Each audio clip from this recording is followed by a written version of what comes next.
Hastings et Poirot se dirigent vers le bureau du médecin légiste. Ce dernier les introduit dans la salle où a eu lieu l'autopsie et leur montre le cadavre. Et voilà, messieurs, voici Monsieur Butternut. Ah mon Dieu, c'est dégoûtant, quelle horreur. Ah, c'est sûr. Au bout d'une dizaine de jours. Docteur Silver, faites le topo à Monsieur Poirot. Bien, inspecteur.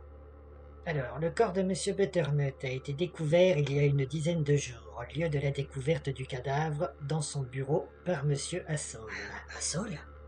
Mais c'est notre chef d'équipe. Il a été découvert à 6h30 du matin. D'après le policier présent sur les lieux, le capitaine Jonathan Johnson, le corps a été dans l'état que voici.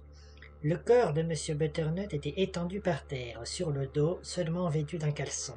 Son corps était recouvert d'une peinture verte qui a la propriété de se raidir au séchage. Aucune marque de lacération, ni de coup. Sa bouche, son nombril et ses oreilles... Je vous en prie, allez-y, mon vieux. Regorgé de germes de haricots. Apparemment, la cause du décès est mort par étouffement. Ses yeux étaient injectés de sang. Tant pis pour le déjeuner. J'ai l'impression que je vais gerber. J'ai un petit remontant, si vous voulez. Non, merci, mais c'est gentil, mais je ne peux rien avaler. En tout cas, nous savons qu'il y a eu meurtre. Les germes lui ont été implantés post-mortem, et pas la peinture. Quoi? Que dites-vous? Que la peinture qui recouvre son corps lui a été administrée de son vivant. Avez-vous analysé la peinture? Bien sûr. C'est une peinture tout support à prise rapide. Elle a été mélangée à un genre de plâtre qui se solidifie au séchage. Ça a donc immobilisé la victime. Ensuite, après l'avoir étouffé, il s'est amusé à faire de son corps un potager. Un fétichiste de la nature, Poirot? Pas forcément, mon vieux, mais un tueur qui a pris clairement son temps. Mais une question me chiffonne. Monsieur Butternut a quand même dû être immobilisé avant qu'on le recouvre de peinture. Parce que, à sa place, j'imagine qu'éveillé et en pleine possession de mes facultés, jamais j'accepterais qu'on me badigeonne le corps. Comme je l'ai dit, aucune trace de violence sur son corps.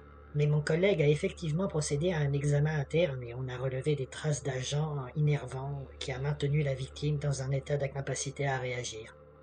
Il s'est rapidement trouvé dans un état épileptique, si bien qu'une injection d'atropine n'aurait servi à rien. Ah, mais vous me donnez mal à la tête. En plus de l'odeur de légumes, là... J'ai l'impression que quelque chose fait écho dans ma tête, mais je ne saurais dire quoi. Je dois savoir quelque chose, mais ça reste inconscient, du moins pour le moment. Et vous pouvez pas demander à vos cellules grises de s'activer? Ça ne se fait pas comme ça, Jap. Ah oui, et comment ça se fait? Tout seul, avec de la patience et du temps, même si depuis le meurtre, beaucoup d'eau a coulé sous les ponts. Mais vous-même, vous n'avez pas beaucoup progressé dans cette affaire, si je me base sur vos propos quand vous êtes venu chez moi et que vous avez pissé sur ma moquette. Oh non, il a pissé où? Pas sur mon fauteuil quand même. Ah donc arrêtez de me bassiner. Hastings et moi allons continuer de travailler à la GBU et enquêter sur ce monsieur Troutuc. Et quant à vous, Jap, convoquez le capitaine Jonathan Johnson pour lui demander des renseignements. Ça ne va pas être facile. Après la découverte du cadavre, le capitaine Johnson a demandé un congé de 3 semaines pour s'en remettre. Mais il a rédigé au moins un rapport. Des plus brefs. Néanmoins, je vais prendre contact avec lui et lui demander d'éclaircir quelques détails. Eh ben, on n'est pas sorti de l'auberge.